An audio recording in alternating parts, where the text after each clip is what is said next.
Sejam muito bem-vindos ao canal Curiosidades.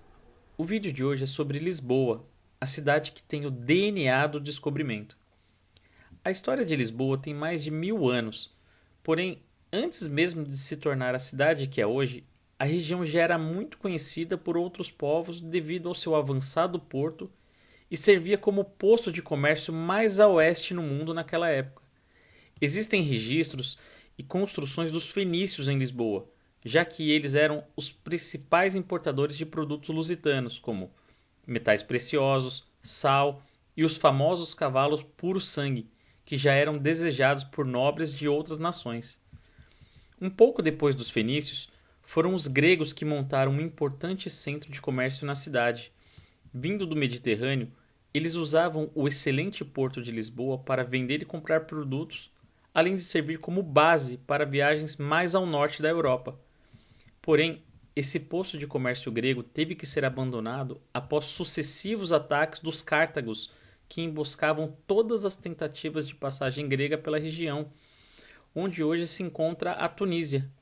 Essa área só voltou a ser segura para a navegação após os romanos derrotarem os cártagos e instituírem a famosa paz romana no local, em que qualquer tentativa de revolta era prontamente reprimida, tornando o nome um tanto quanto irônico. Falando sobre o Império Romano, é com certeza desse povo as maiores influências em Lisboa.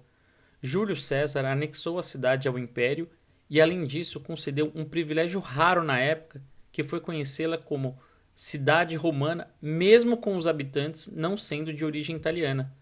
Nessa época, a cidade fornecia vinho, sal e alguns metais para Roma, mas o principal produto era uma iguaria chamada guarum ou guaro, que é uma mistura de sangue, vísceras de atum e outros moluscos esmagados que se transformava numa pasta de peixe.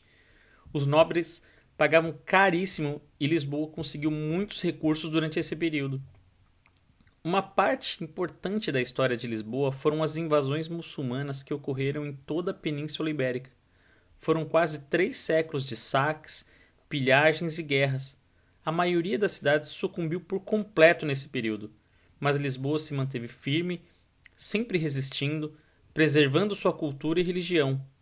Um fato curioso nessa época é que durante um cerco à cidade, a população que resistia dentro dos muros, dos limites da cidade, só podia se alimentar das plantações das colinas, o que era predominantemente alface. Por isso, até hoje, os lisboetas são conhecidos como alfacinhas. Após tanto sofrimento, finalmente os cristãos recuperaram a cidade com Afonso Henriques, que, além de se tornar imediatamente rei, coloca Lisboa como sua capital e mais importante cidade, já que era preciso começar sua reconstrução com urgência. Durante a Idade Média, e já livre de qualquer influência muçulmana, Lisboa prosperou e se firmou como a principal ligação entre o comércio do Mediterrâneo e do Norte. A cidade aumentou de tamanho e foram criadas construções icônicas como igrejas, pontes, monumentos e até a primeira Universidade de Portugal.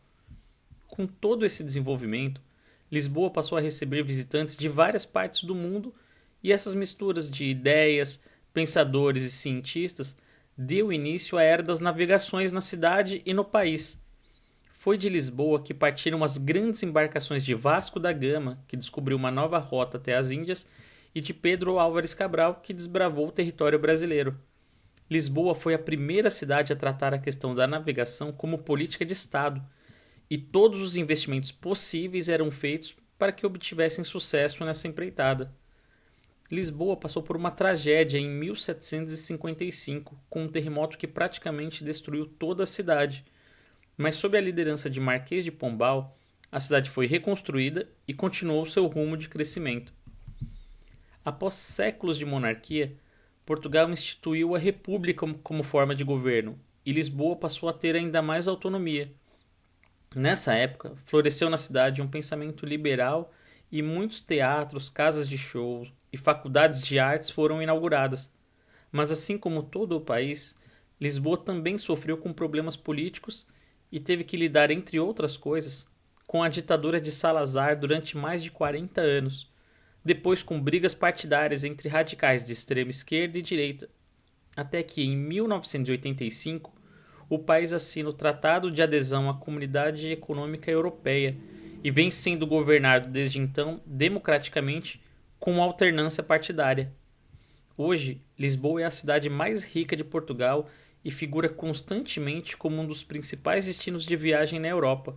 É considerada uma cidade global por sua importância econômica, artística, turística e esportiva. Dizem que quem vem aqui uma vez quer sempre voltar. Essa foi a história de Lisboa. Espero que tenham gostado e lembrem sempre de deixar nos comentários quais as próximas cidades gostariam de ver aqui no canal. Muito obrigado e até o próximo vídeo.